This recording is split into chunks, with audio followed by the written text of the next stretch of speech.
Hello and welcome to the Bat Cave. This is Caleb and I'm here with Ken Solvera. How you doing? Greetings, Caleb. Good to be here. Thank you, sir. We're the dynamic duo. It's that time of year again. We have reached the end of 2025. Holy time and crunching. Yes. So with that, I thought it would be fun to look back at the top 10 graphic novels I read in 2025. So, coming in at number 10, we have Jimmy Olsen, Volume 1, written and drawn by Jack Kirby. It was published in 1971 and collects 8 issues from 133 to 141. Now, Kent, you and I had the privilege of going to the Skirball Center last year and checking out a really cool Jack Kirby exhibit.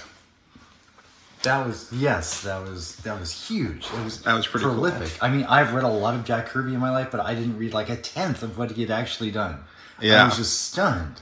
Westerns, romance, like everything across the board. And little I know, he actually lived just a few miles away from here.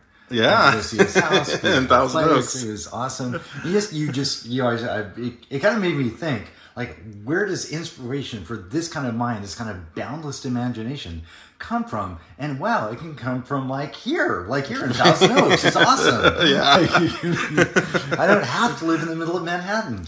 Yeah, his imagination is second to none for sure. Yeah, that was a really cool exhibit, really well done.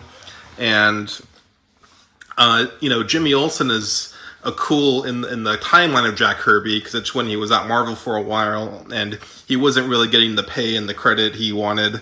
So he went across the street to DC and the first thing they put him on was Jimmy Olsen. And I think he even said like, hey, do you want Jimmy Olsen to be number one? Then put me on it. And he did. I've read both volumes of Jimmy Olsen and they're very fun. They're very enjoyable. I love his art. He has, the Newsboy gang. He brings back these old characters. No, and I think that kind of grew out of the fact that he might have once worked on The Guardian back in the day. Mm-hmm. So he reintegrated that in the Newsboy Legion back into Superboy with Joe Simon, which he also did Manhunter with. Yeah, except it's like the kids of the Newsboy Legion. And it was just such a great one of the things about those books, and you maybe had to be there at the time, is you realize like how different his art style was. Yeah. Right? How dynamic and how pulsating and pounding it was. And for decades, audiences have been used to the Kurt Swan, the gentle, clean lines on Superman. And to that extent, DC was so overwhelmed by how powerful and different changes was. They were afraid they were going to totally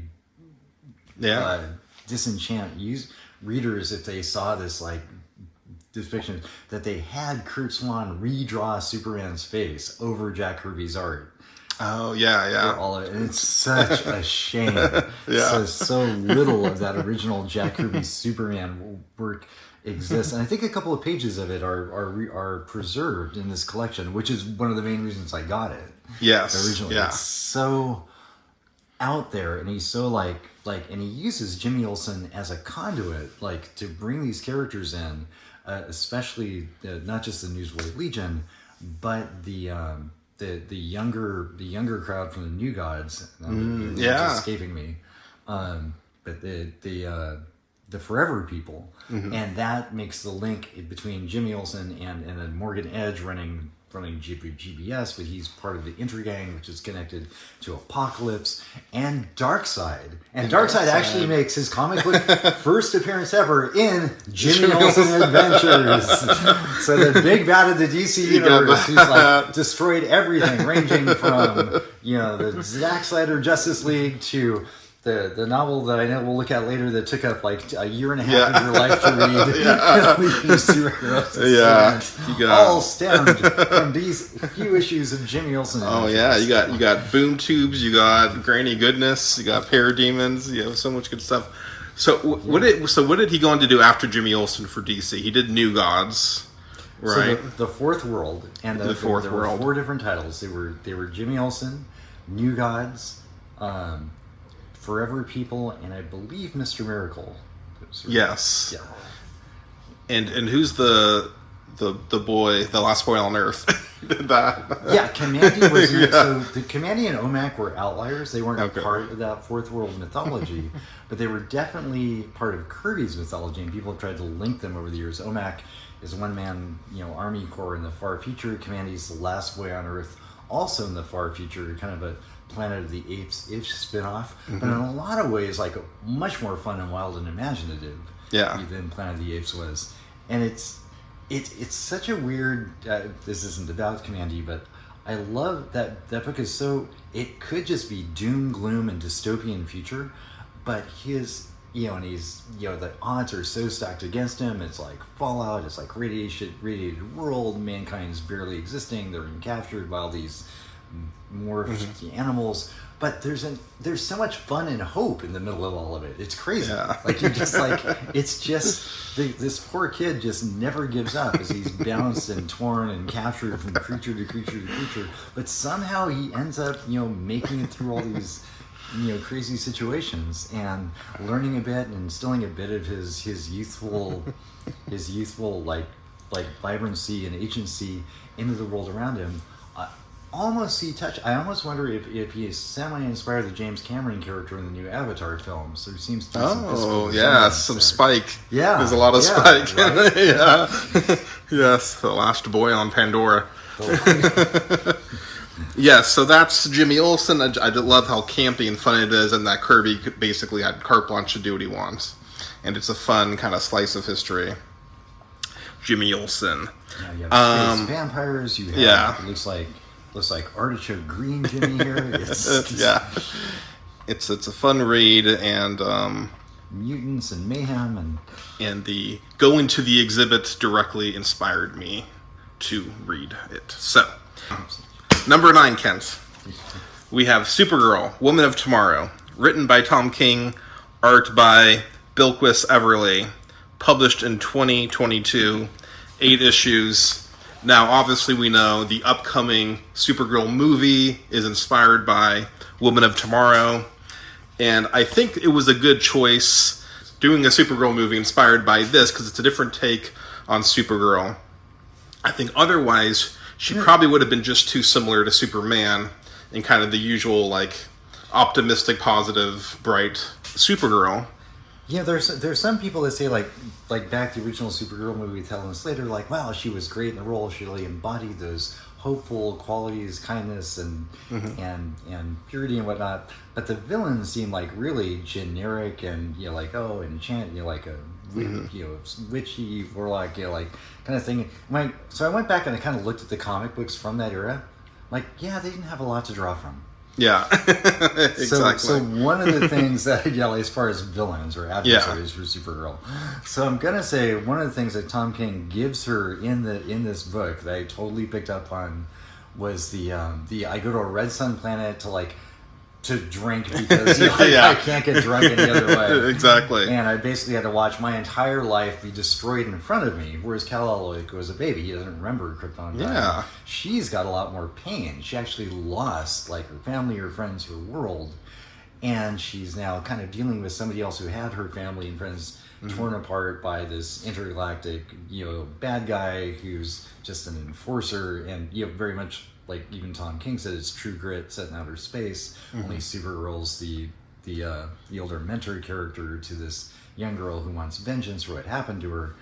And so you've got and the villain they're facing is formidable. I mean, he actually has powers. He's got some magic stuff given to him by Mordru, who's the most powerful magician who ever defeated the entire Legion of Superheroes. As a matter of fact, I just read his origin story in Adventure Comics 269 and 270 because Mark Waid, on his year-end review of what he accomplished, pointed those out as the archetype book that got him into writing comic books. He said that is his favorite storyline ever, that 2-issue segment. It's really goofy, it's really Silver Agey, but you can kind of see why he loves it so much, and Mordru is a force you can't get rid of. So it's cool that he has a tangential role, very tangential role in the Supergirl one, because Supergirl has a lot of connections to Legion. Anyway, back to it. Yes, this is by far the most mature Supergirl story I've ever read. One that gave her real challenges and real depth and real insights Yeah. And your real pain that she's wrestling with, and trying to channel that towards, the reluctant hero trying to help someone. And as a movie, it gives you this standalone story out in space, not connected to Earth.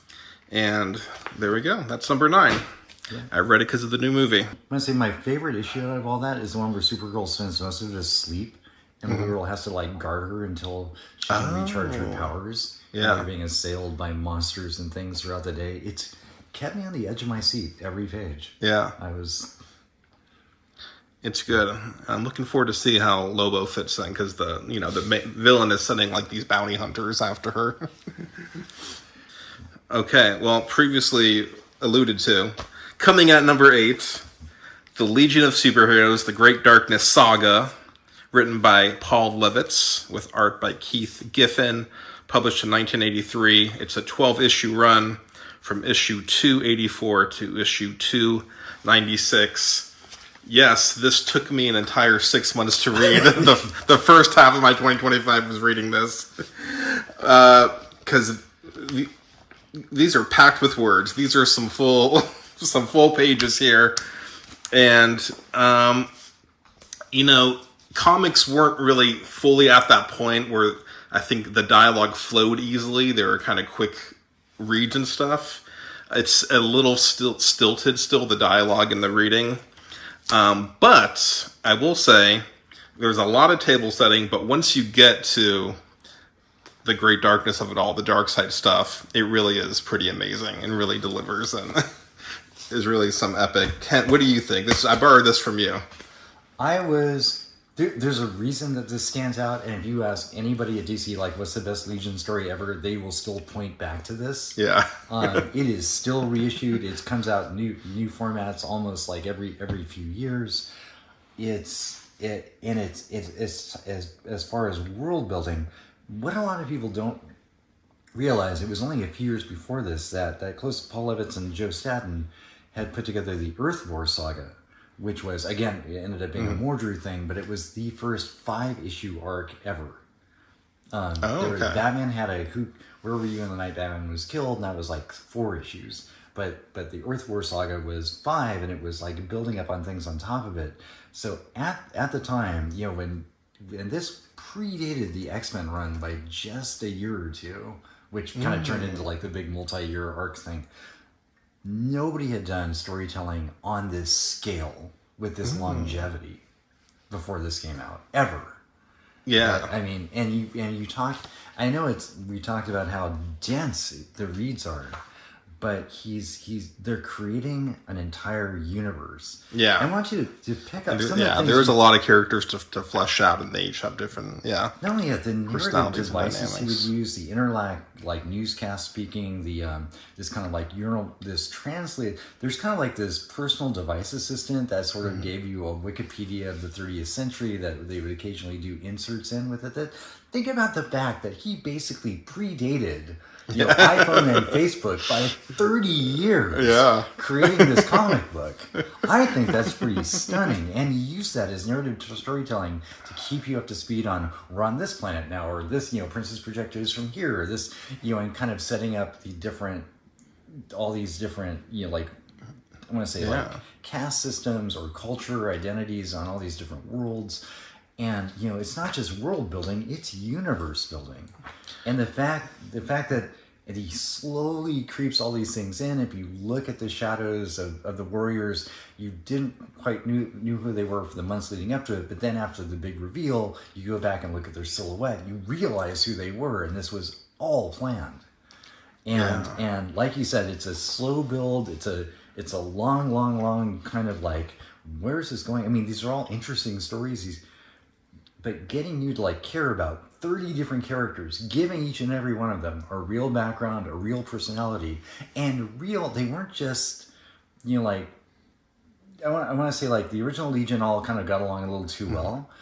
Sometimes the Teen Titans, had their conflicts as teenagers, but they were really kind of, cliche conflicts. These kids all came from different backgrounds, different worlds, and they all had different points of views that genuinely, sometimes collided with each other, with their personalities. and they all had to come together to face this. Once you get going, once you get into the darkness, it is like, oh my gosh, just they're overwhelmed. Like every angle and every piece and every part of this universe we just spent the last year building up, it's all being torn to shreds. Yeah. So you're saying Paul Levitz was one of the first guys to do a multiple issue arc? Yes. Yeah. To tell the story across multiple I issues. Can recall, yeah, this cool. is by far the first. And like you said, even though the Darkness Saga itself was 4 or 5 issues, there was definitely like 7 or 8 or a year of build up to it. Mm-hmm. Like this may be the first unofficial maxi series. Yeah. Like ever. Wow. And he must have been a Jack Kirby fan to use Darkseid as the big bad. And what I thought was really cool about that was you had this.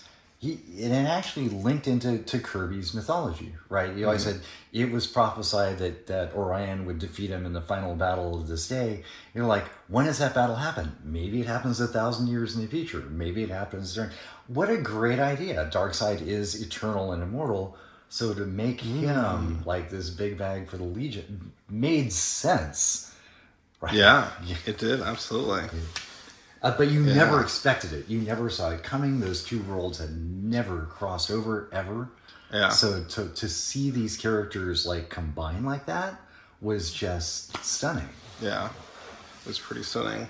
Well, thank you for loaning that to me. That was good. Okay, coming at number 7. I don't have this book with me. It's The Fantastic Four, written by Mark Waid, with art by Mike Wieringo. Oh, Ringo. Yes, published in 2005. I read all 31 issues that they did together, those two guys. Now, those 31 issues, you can kind of break up into 3 volumes. The middle volume is called Authoritative Action. And this is my favorite of the 3. In this, basically Doctor Doom is defeated, but really he's like a spirit. So, I'm blanking on, what's the name of his country? Dr. Doom's country. Latveria, yes. So, he's been like a dictator in Latveria. So it's like, well, they need a president. So, Mr. Fantastic, he's like, I'm going to be the president of Latveria. But then you have Nick Fury and S.H.I.E.L.D. are like, no, you're overextending, your powers. And you don't have the authority to do that. So he becomes an enemy of Nick Fury, saying, like, you guys have to leave and let us... this is an international thing. And then the spirit of Doctor Doom starts... He can possess different members of the Fantastic Four. And it ends up leading to the death of Ben Grimm, the Thing.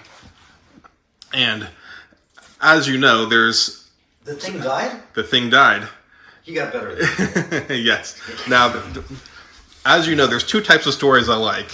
One is, and they did this in The Sandman, where it's like, the woman I love went to hell, and the guy has to go to hell to save her soul and bring it back and resurrect her. He loved Doom because he was chasing his mother.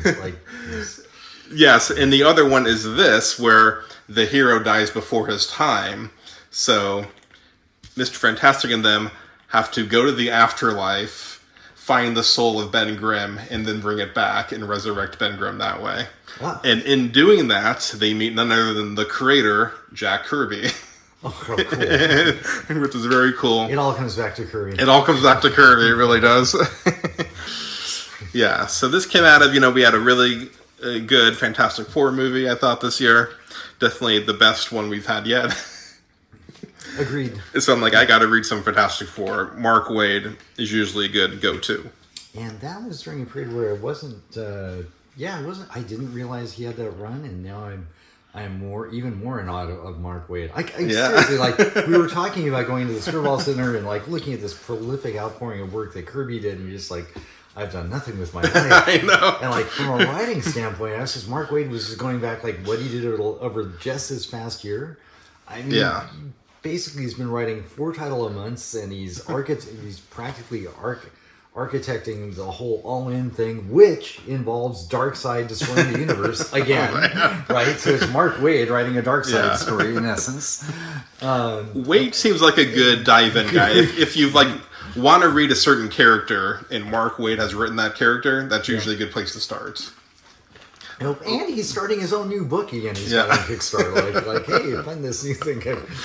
Mark Waid keeps busy. Yeah, He really keeps busy. Okay, coming out number 6, also from Marvel, is Captain America: The Winter Soldier, written by Ed Brubaker with art by Steve Epting. As you know, one of the best MCU movies is The Winter Soldier. Yes. So I'm like, okay, at some point I got to read this Ed Brubaker run. And it's very good. It's very Cold War espionage, action-packed. It's very dark. It goes into a lot more of the history of when they kept unfreezing the Winter Soldier and all the assassination missions he would go on. And it's similar. The movie does a great job. It does. Portraying it. And even I would say does a better job tonally of you still get sort of the heart and sincerity of Captain America. I say he's a little more like dark and distraught in Winter Soldier in the book. But it's a great series. Obviously, in the movie, you have a lot of Black Widow because you have that character established, where it's a lot of Sharon Carter in the book. She's a big character, Agent 13. Brubaker did much more than those 14 issues. He did a lot more on Captain America, so I would definitely be interested in reading more. They condensed a lot of storyline into the movie pretty well, I think. Yeah. Yeah. They did. And making it accessible for people to watch. And this came out of me going, like, I've really never read a Captain America book. Well, Winter Soldier seems like a good place to start, and it quite delivered. So that is number 6. Coming at number 5, Kent, is Black Canary: Best of the Best, written by Tom King, with art by Ryan Sook, published this year, 2025, a 6-issue miniseries. I was really blown away by this Black Canary book, and it has a really fun gimmick. Black Canary fights Lady Shiva, and there's a villain that is orchestrating this fight. And you get a lot of flashbacks with Black Canary's mother, who was formerly a Black Canary, and the younger one, Diane Lance, is training with Batman, and so you see how the villain is kind of forcing her to fight Lady Shiva, and then each round is an issue, and then you get the flashbacks of her story. So a gimmick like that, I mean, it probably wouldn't work for like a film. Like I wouldn't, advise adapting it. It would work for like an episode of something. But I thought as like a 6-issue book, and me who does not really have a lot of experience reading Black Canary, I thought it totally delivered and was totally well done. I've got to admit, like most people, I discovered Black Canary as being like the other half of Green Arrow during the Green Lantern Green Arrow thing, and they were kind of like the balancing force between those two people. So so we rarely get to see her on her own like this, and I think that was a big point of this, especially when she meets him and kind of like humiliates him on the boxing ring quite a bit. That it was that she can outfight him in hand-to-hand combat, as well as it's not just her canary cry which makes her a hero. That she was kind of raised by her mother. We got that her mother like sent her away from Earth 2 to Earth 1, and that was always kind of a tragic backstory. Like a lot of things that King does, I'm back and forth about how dark he has to make these characters relationally. The relationship between her and her mom is her mom's treatment of her is quite honestly just brutal. Yeah, just unnecessarily brutal. And I know that kind of sets up the flip at the end and the sacrifice she makes to save her, to get her treatment for the cancer. And that was it was still. Was it more realistic? I guess. Like she's brutal in like how she's training her, like that was a tough training stuff. Yeah, that was just beyond like. It's true, but she's basically doing this like UFC, like the most brutal type of hand-to-hand combat. So it's like she can take it, this isn't just anyone. Just swim like 12 laps in icy cold water and then run all the way home. Yeah, exactly. Yeah, you're fine. Yeah, that's. No, but you get like now she has to take on Lady Shiva, who's arguably one of the few characters that you pretty consistently say can take Batman down in a fair fight, and the fight itself and the the deconstruction of it is just it's and the interlacing between that and the history is pretty spectacular. Yeah. The back and forth and what goes on and how it plays out. Brutal. Just absolutely brutal. And what I got from this was kind of like James Gunn's doing with Supergirl, like from Tom King. He says, men in these movies have been allowed to be messy. We haven't allowed the women to be messy. Yeah. They're pretty, they're female, they're archetypal, they're beautiful, they're wonderful. They're no. They're going to be messy. And these are women being messy. Yeah. Yeah. She reminds me of the character Harcourt in Peacemaker. Like, I could totally see James Gunn saying, all right, we need to bring Black Canary into the DCU in this way, yeah. But I'm trying to remember the villain. It was at Hugo Strange. It was one of those immortal villains. Vandal Savage. Vandal Savage, that's right. I mix up those names. Yes. Yeah, and once you get to his dialogue, like it's pretty cool when he kind of enters the picture in the later issues. Yeah, it's and again, I'm going to bring this up. I love the relationship between her and Oliver Queen, like how they met and how they totally he's not a factor in the story, but it's one of the most entertaining parts of it is just watching their interaction. And there's shots of the whole Justice League watching this UFC fight between them in their regular clothes, eating pizza and drinking beers. It's fun. It's like, sure, she's like, she's got this. She's got this. I hope. You can tap out at any time. It's not a fight to the death. It's a fight to, giving up. She can't give up. Well, then it'll just have to be and then they twist around that. So she can't speak, and then she can't speak, she can't give up, which means it becomes a fight to the death. Yeah. No, it was very, and I think he's kind of a fan. Like, he grew up in that 70s era, so there were elements of Superman versus Muhammad Ali in that. Oh, yeah, definitely. The sports casting and that. Oh, yeah. Yeah. Definitely, yeah. It's pretty creative. Okay, coming at number 4, I read Mouse, Book 2, written and drawn by Art Spiegelman, published in 1991. Now, Book 2 was published 5 years after Book 1, so I had read Mouse 1 years ago. It's phenomenal. Masterpiece. It's a masterpiece. One of the top 5 graphic novels. And for whatever reason, I just never got around to Book 2. And Book 2 is also great and continues the story, and probably doesn't have the same punch as Book 1, because it's the earlier part of the father in the camps and what he has to survive. And it's a lot more about because he goes between the modern day father-son relationship as the son is interviewing the father about his experiences. So you get more of the modern day stuff in Book 2. But, definitely worth reading, Book 2. Yeah, it'd be hard to, for dramatic impact, it's hard to top Book 1. Book 1, yeah. So. Okay, coming at number 3, Civil War. Written by Mark Miller with art by Steve McNiven. This is just me being I should probably read the books these movies are based on. Published in 2007. It's a 7-issue run. It's pretty dang good. I know there's a lot of lead up to the actual climax of Civil War, which is this book.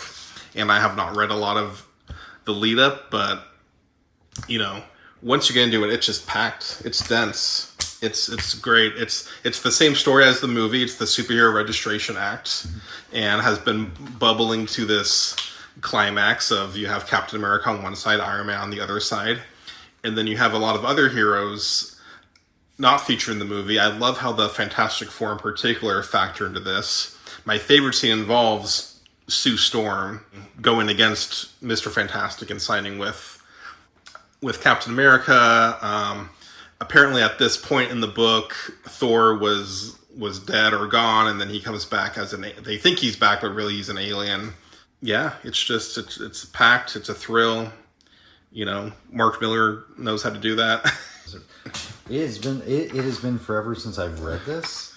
I do remember thinking, aside from the fact that I thought it was shaky that the rationale for why in the movie version that Tony Stark sided with the Act, when it was his fault most of the problems happened in Age of Other than that, though, I thought the movie did a great job of condensing and coalescing and giving you like the whole Civil War like arc pretty much. Kent, coming in at number 2 is The Question, written by Denny O'Neil with art by Denny Cohen, published in 1990. I read all 37 issues of this run. That is impressive. Yes, I'm a huge fan of Denny O'Neil. And no, thank you. Yeah, a socially conscious writer. He is. Like, he cares about people. Yeah, and something else I've noticed in critics lately, like all the books now are like they're all event books. They're all heroes and villains and universe shattering this, that, and the other. And like we kind of missed it when heroes went out and just saved everyday people from everyday thugs. Yes, or unraveled like plots and mysteries about local townspeople, businessmen polluting water or whatnot. And, you know, and it kind of like got into personal philosophies about how we live and what we believe and how we question these things. And Denny O'Neil's perfect for this. Because he loves street level, you know, he loves grim, you know, The Question doesn't have powers. And, you know, I think originally The Question was created by Steve Ditko. He was kind of had this Ayn Rand philosophy. He was a Charlton character, I believe. Yep. So it's a character Denny always had affection for and was the perfect guy to kind of bring him back. And the first issue is one of the best issues because he loses this fight and then he's just out in the woods recuperating with this mentor guy who keeps factoring in and has much more of like a Zen philosophy now.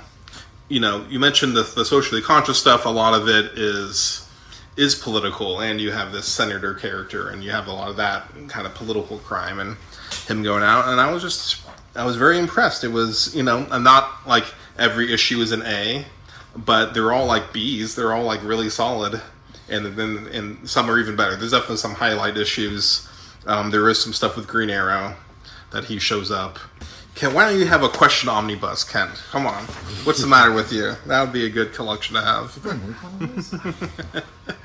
It would. I just met Dennis Cowan. Oh, really?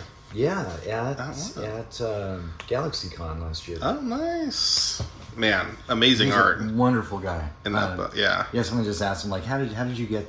And we even asked him because he just drew a relatively new Batman standalone issue that was very character-centric, grounded, like he just helps out this guy who's in trouble because he, you know, used to work for the Penguin's mob and like now he's kind of tied up in things. But it's not about the Penguin, it's about this guy and about him helping his kid and about... I said like, hey, did they pull you into this because, you know, they used to work with, you know, this seemed like a very Denny O'Neil type of plot and you're like...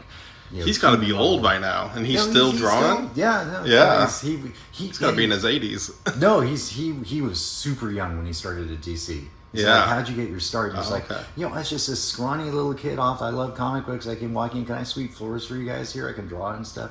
I think he was like 14. Yeah.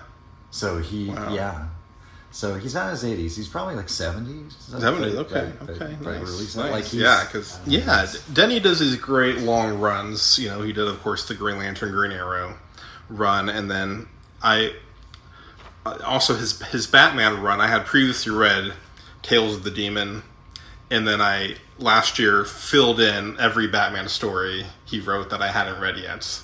Which was great. Yeah, so there were some great ones in there as well. And then he did a long Iron Man run, right? He did The Question. So The Question is kind of like his crescendo, I feel like his last great run. You know, no offense to his Azrael run, but, you know, I don't think it's quite as good as The Question. I think it's probably his last great contribution. I think The Question is definitely something that epitomizes, like, you know, who he is as a writer. Yeah. You know? Yeah. And sort of like what he loves doing and characters he loves, you know, the kind of challenges to characters, both philosophical, and you see some of that in Azrael. Yeah. It's fun to watch him wrestle with his Superman run. Still some great stuff in there, but you could tell he's like trying to figure out how to be cosmic. Exactly. But we'll send Superman to hell. Works for me. Planet Hell. But Ken, at number 1, this was a complete surprise. This was not on my radar. Justice, written by Jim Kruger, Art by Alex Ross. Ever heard of him, Alex Ross? Ever heard of him? He's just a young kid with a dream. Alex Ross. Published in 2007, 12 issues.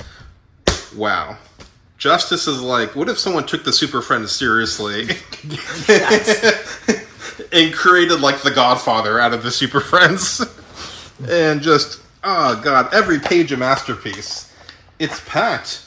Jim Krueger wasn't even on my radar, and I'm like, this is great. He knows every character. Just the way you read like Crisis on Infinite Earths, and you're like, oh, he understands every character. You get a little glimpse. I think Krueger's the same way. You really get a good sense that he knows his characters so well. It's basically, you have Lex Luthor, you have the Legion saying, what if we were the heroes and we were doing stuff to benefit mankind, and they were doing all this altruistic stuff. And so there's a great mystery here. It's completely nailed it. When how Alex Ross just grew up, and like most of us, we're just like, Challenge of the Super Friends is so close to what I want this to be. Like it's these characters are great, these designs are amazing. Alex Toth and the Legion headquarters and and the concept and yes, it's what if somebody took Challenge of the Super Friends seriously and actually made epic comic storytelling out of this concept. And that's exactly what Justice is. It's a love letter to that show, as well as making it grand and beautiful and gorgeous and and just majestic and serious and actually great interconnected storytelling with what is kind of a Super Friends plot. Yeah, absolutely, yeah. It's a great companion piece to something like Kingdom Come, which has such a mature storytelling and is sort of the characters when they're older.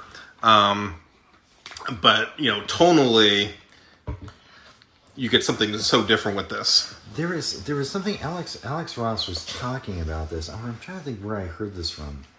But he had the difference between this and his art in Kingdom Come was for Justice. I think he had somebody else working on layouts for him, so that because the painted style can look a little stiff. I think it looks gorgeous, but it can be stiff. But it's the artwork flows more like comic book pages in this one than it did in Kingdom Come, I thought. Yes, absolutely. And another good companion piece with this is one of my favorite books, DC: The New Frontier, which is almost an origin story of the Justice League and of when they're first kind of band together, of the Silver Age. And I still give the edge to that one, but this is like almost a great sequel book to that. Because the Justice League exists, and then you have to bring in all these secondary, tertiary members. No, but I was about to say, the other thing I also like about Justice is that, as opposed to Kingdom Come, which is like the end of the heroes, or like, the twilight, maybe New Dawn, as you find out at the end. Don't want to give that away. Also, just brilliant in how it brings in, and again, Mark Waid, and we're talking faith and philosophy and all those other things. But Justice at least gives you the core heroes at their peak, at their most iconic looks, in their most iconic costumes, against their most iconic villains. And doing like all the things that all those people do. Captain Con with a cold with a gun. Like Bizarro shows up. It's a Riddler. Like everybody's kind of doing their iconic thing. Yes, absolutely. and the fact that Krueger and I met him at like a Christian creators like get together a number of years ago, and he's very. His character and like the authenticity and the passion he pours into this is so genuine that he just nailed it. He just nailed all of these characters, like you said, at their iconic best. If that when I kind of tell people, if I wanted to learn about the general GC universe, what really lasts, what endures, what do we love about all these characters and these villains, and what's a great story that involves all of them, that's accessible. Crisis on Infinite Earth is great. It's not very accessible. It's you kind of have to know the 50 years leading up to it to really appreciate why it scrambled everything and needed to reset the deck and did such a brilliant job of it. But you don't really understand all that unless you can just pick this up knowing nothing only knowing like you saw Challenges of Super Friends like on on Cartoon Network or something. Cartoon Network or something. That's all you need. Yeah. And then like this will be like everything you need to know about all these characters. Yeah. What makes them great. The Metal Men play a big role. I mean, come on, that's impressive. You know, and they all like the Teen Titans are in there. They're the Legion, they show up. Yeah. Do you remember, Kent, when you first encountered this book? When it came out, it was on your radar. The individual issues, and like Alex Ross signed me up. Oh, okay, yeah, nice. And then when they came out with the bound hardcover, you're like, I know, I need it. I do, and I agree with you. Like you're like, I never knew this existed, and I'm like, I'm stunned. Lots of people don't. Yeah.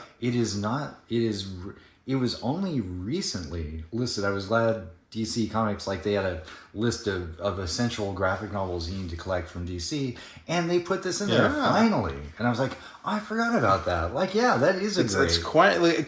I think it gets overshadowed by other Alex Ross epics, because he's done so many great ones. But it is just as much of a masterpiece, I think, as Marvel's and Kingdom Come, and I agree. Yeah. His other big epics. It doesn't. It's probably not as big and philosophical as those other ones are, which is why it maybe doesn't get. Yeah, it's just more straight fun comic adventure. But and you just. But oh my gosh, it's such great fun. That's true. Yeah, it's totally good. And by the way, it's not totally fun. I always put this in. I have never ever in my life thought they were actually going to give Wonder Woman a slow, painful death and do away with her like I did when I was reading this. So if you want to read something that pushes Wonder Woman to her absolute limits of who she is as a character, Justice. Yeah. Absolutely. It treats her really, it does. Really well. It's legit suspenseful. Ken, is there anything you read in 2025 that you liked, Kent? Anything come to mind? Things that I've liked. Batman Dark Patterns. Oh, what's that? So it's a new series. It's more like a street level Batman solving like cold case mysteries that are intertwined with Gotham City's history. Very slow burn detective things. Okay. With new villains that are very, very dark. And they're and I like the fact that it's mysterious. At one time he's solving a tenement fire, and then the whole building turns out to be inhabited by the ghost of Scarface, and Scarface has all the people inhabiting it turn the entire building into a replica of Scarface. Nice. Okay. Yeah, it's really, and you don't see it. Like, I love the fact that I can't and it's Batman trying to solve and figure out what's going on with what's wrong with these people, because he can't figure it. He says they seem like good people, but why are some of them like freaking out? And it's it's cool. It's not like this big giant cosmic thing. But on the big giant cosmic thing, I've been semi-impressed with DC KO, the knockout tournament fight thing, which I'm usually not a fan of saying heroes against heroes to the death. They've done it sort of tactfully. I've got to say, like, even Mark Waid has been ripping people apart, and when he sends a team to hell, and like it's really sad to watch these 90s characters get torn to shreds and eaten alive by demons. But I don't know where he's going with it, so it's kind of in mid crest. Is this like in canon or like Elseworlds? No, this is in canon. In canon. This is like DC's new big initiative right now. Like, everyone's going to get killed, but supposedly after the last person standing can rebuild the universe and make it in their own image. Which is strange, because in past things, like with Parallax, that was a bad thing. Yeah. But they're all reacting to the fact that Darkseid's going to win if somebody doesn't do this. Back to Darkseid. And I feel like it's all fear-based, and I feel like there needs to be a reversal of that, because heroes shouldn't be acting out of fear. But we'll see how that plays out. It's interesting. Yeah. I think it's one of the better orchestrated, like, giant event things. Something else I read that I thought was amazing was the new history of the DC universe. Anybody looking to kind of like try to make sense of this giant kerfuffle, it was originally, the first version of it was done after Crisis on Infinite Earths, and it was done to give people, like, what does this new DC universe look like now that we've just destroyed it and rebuilt it from scratch? Beautiful art by George Perez.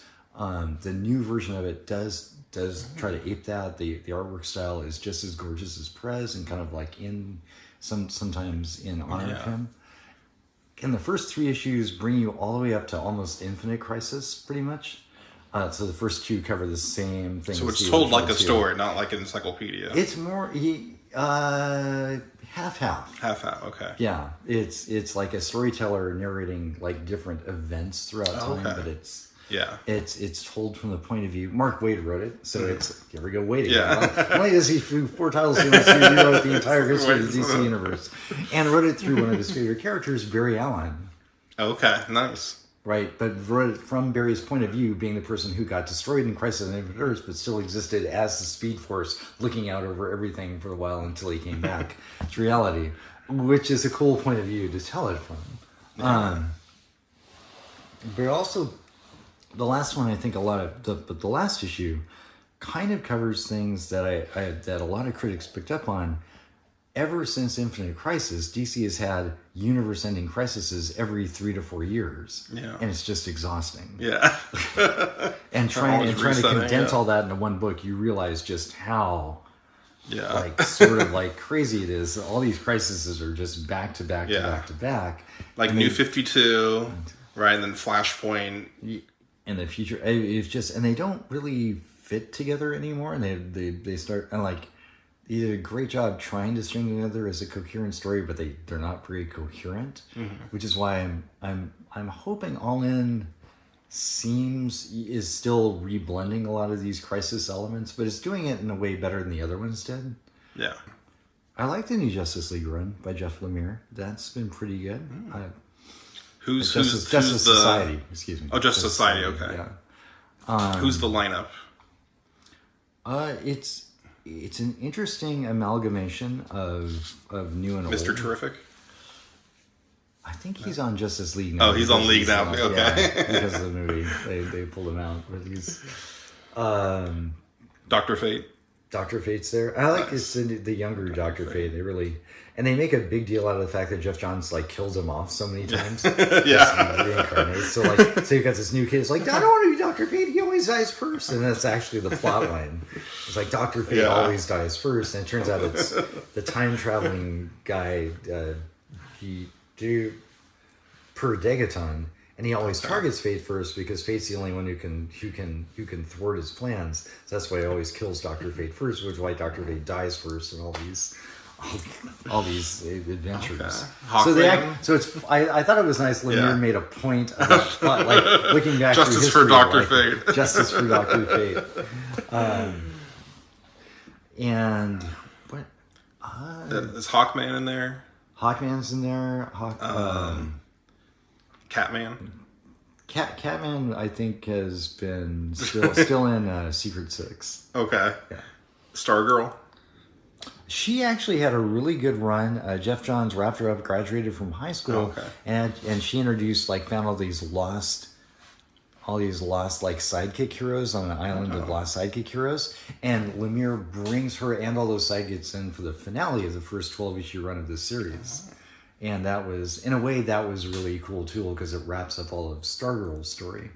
And the finale of it really is her reconciling with her family, graduating from high school, and getting her braces off. No. Which I look forward to myself. Yeah, exactly. Relatable content here. Relatable content. Jay Garrick, is he still... He is. He had to be... Actually... Is this set modern day? Yeah. Yeah. And he's, supposedly he's, the connection to the Speed Force slowed down his aging. So that's what he just... Matter of fact, he faced us off against Guy Gardner in the DC knockout fight. Oh, okay. Okay, well, that about wraps it up for 2025. Those were some good reading we did, and I look forward to reviewing what we read in 2026. Well, thank you, Kent. Yeah, you're welcome. And have a good one. Mahalo. Thanks for having me on the show. Yes. Always a pleasure to be here. Yeah, always good talking truth, justice, and whatever.